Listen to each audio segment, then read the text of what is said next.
Oke, seperti yang saya janjikan tadi, kita akan kembali informasi soal Harbolnas 12.12 alias Harbolnas menawarkan promo gede-gedean, nggak sedikit toko online atau e-commerce. Jadi siap-siap, relaksasi dulu otot-otot tubuh, jempol, pemanasan, latihan kecepatan mata juga. Bagaimana tips mendapatkan barang idaman di tangan tanpa harus jebol tabungan? Kita akan tanya ahlinya.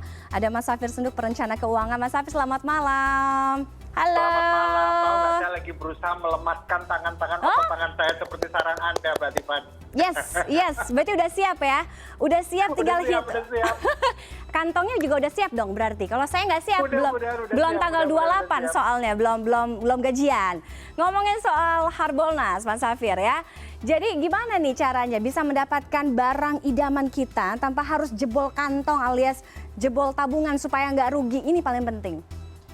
Jadi yang paling penting sebetulnya saya selalu bilang begini, banyak orang tanya, Pak Safir, ini acara-acara seperti tanggal-tanggal cantik seperti ini, Harbolnas atau hal-hal macam itu tuh kadang bikin kita boros apa enggak sih? Saya bilang, oh enggak, kenapa? Karena acara-acara seperti ini malah harus dimanfaatkan dengan baik untuk kita bisa memenuhi apa yang menjadi kebutuhan kita. Kenapa? Karena pada saat acara-acara seperti ini ada banyak sekali yang ditawarkan, dari mulai gratis ongkos kirim lah, diskon inilah, diskon itu dan lain sebagainya. Tinggal kita harus pintar-pintar mencari penjual mana yang pas dalam agar mereka bisa memenuhi kebutuhan kita. Karena biasanya Tiffany pada saat-saat seperti ini penjual itu berdatangan dan banyak di antara penjual itu ya nggak real juga. Kadang-kadang mereka jual barang yang kadang-kadang kualitasnya tidak sesuai dengan yang kita mau. Jadi yang harus kita lihat yang pertama adalah nomor satu, spek barang dari yang kita inginkan betul atau tidak sesuai dengan keinginan kita, itu yang pertama. Kemudian juga lihat yang kedua adalah review dari mereka yang sudah pernah membeli, sudah pernah ada penjualan kah atau tidak. Kalau sudah pernah ada penjualan, lihat reviewnya puas atau tidak. Cuma Tiffany jangan salah sangka, kalau ada review yang nggak puas, kadang-kadang bisa beneran review itu nggak puas, atau kadang-kadang kompetitornya dia yang berusaha mengacaukan jualan dia. Jadi hal-hal seperti ini harus dilihat baik-baik, saya pikir begitu. Jadi harus memastikan being a smart buyer ya, nggak boleh langsung. Betul. Harus kuat iman pokoknya ngelihat barang-barang diskonan itu. Jadi kalau misalnya beli barang diskon itu sebenarnya untung atau buntung? Ayo. Oh, ini menarik ya. Kenapa? Karena gini, banyak orang bilang ini Harbolnas sih sebetulnya kita untung. Kenapa? Karena ada banyak sekali diskon. Kalau 12.12 itu diskon 12% lah dan lain sebagainya. Kalau 17 Agustus diskonnya 17. Saya katakan begini, Chef Tiffany, kalau misalnya katakan harga barang 1 juta rupiah, diskon 30%. Nah, pertanyaannya sekarang adalah kita sebetulnya lebih hemat atau lebih boros sih? Nah, kalau harga barang 1 juta rupiah diskon 30%, saya selalu bilang begini, kalau Anda lagi butuh, maka Anda sebetulnya sudah hemat 30%. Saya setuju. Tapi kalau Anda sebetulnya lagi nggak butuh, maka Anda sebetulnya sudah lebih boros 700.000.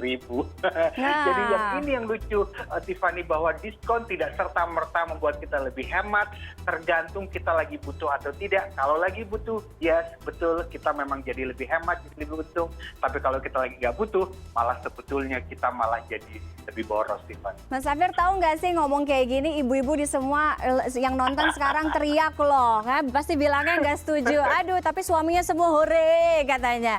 By the way, itu kan targetnya tahun ini tuh kan Harbolnasnya tadi saya tampilkan juga 10 triliun, gede banget di masa pandemi sekarang. Kita tahu banyak juga yang menyarankan gitu, Mas Safir kan juga pernah bilang bahwa sekarang itu yang penting coba deh gitu, dana cash atau dana tunai itu yang harus jadi priority kita kan. Sekarang masa pandemi ini tuh susah banget. Nah, 10T itu tadi realistis nggak? Gimana ngelihat bagaimana mindset orang-orang soal belanja online di masa pandemi sekarang? Banyak saya lihat orang ketika mereka berbelanja online, mereka lebih kepada bahwa mereka melakukan belanja online itu karena mereka butuh refreshing. Karena mungkin mereka merasa gerah di rumah melulu nih, kita nggak keluar-keluar gitu ya. Mereka gerah, akhirnya mereka keluar, mereka cari udara segar segala macam.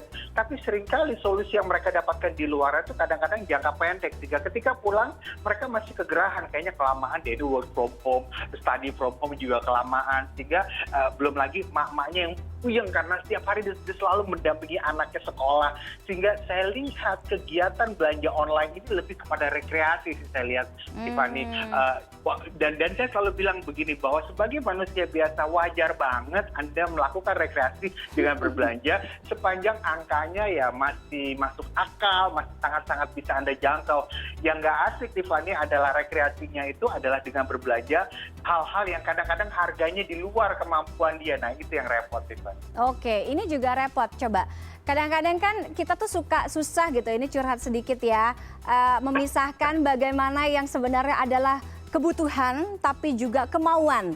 Nah, buat orang-orang yang bentar lagi jempolnya panas nih gitu, gimana coba? Butuh dan ingin itu selalu bedanya tipis banget Tiffany. Tipis kayak kapas tuh, tipis banget ya. Jadi intinya begini, ketika kita melihat sebuah barang entah di mall, entah di marketplace, tadinya kita nggak ada niatan lihat barang itu. Kemudian kebetulan aja kita ketemu ada satu barang, kemudian kita lihat speknya kok kayaknya lucu ya, segala macam lucu. Kemudian kita pikir, ini kayaknya cuma keinginan. Tapi kayaknya setelah dilihat lama-lama barang itu kayaknya udah bukan keinginan, kayaknya butuh deh, kayaknya saya butuh deh barang ini, kayak saya butuh deh barang itu. Nah jadi intinya adalah bagaimana caranya supaya kita bisa membedakan apakah sebetulnya barang itu ingin atau butuh. Ketahuilah bahwa sekarang ada yang namanya hypnosis selling. Jadi hypnosis selling adalah sebuah narasi yang diberikan oleh penjual kepada customernya agar Anda Tiffany itu membeli bukan karena kebutuhan tapi karena emosi. Kata-kata seperti apa? Kalau Anda mau terlihat lebih cantik, Anda harus pakai kerudung ini, karena kerudung ini membuat Anda terlihat lebih cantik. Dan kalau Anda pakai kerudung ini, Anda akan terlihat seperti artis ini atau artis itu yang sudah pernah pakai kerudung yang sama. Itu ada fotonya ya. Intinya adalah penjual berusaha masuk ke otak kita sebelah kanan, emosi. Nah, pertanyaannya sekarang adalah apakah kita nggak boleh belanja karena emosi? Boleh banget Tiffany, karena kita manusia biasa. Tapi yang salah adalah kalau kita tidak melibatkan akal sehat kita sama sekali. Jadi intinya begitu kita melihat penawaran barang yang sangat menarik di marketplace, tetap libatkan akal sehat Anda. Oke, thank you Mas Safir. Kalau saya dari semua rangkuman ini, saya mau matiin handphone aja nanti malam. Sampai besok seharian. Jadi nggak tergoda. Thank you Mas Safir Senduk sudah bergabung dengan CNI Show Connected malam hari ini. Selamat malam.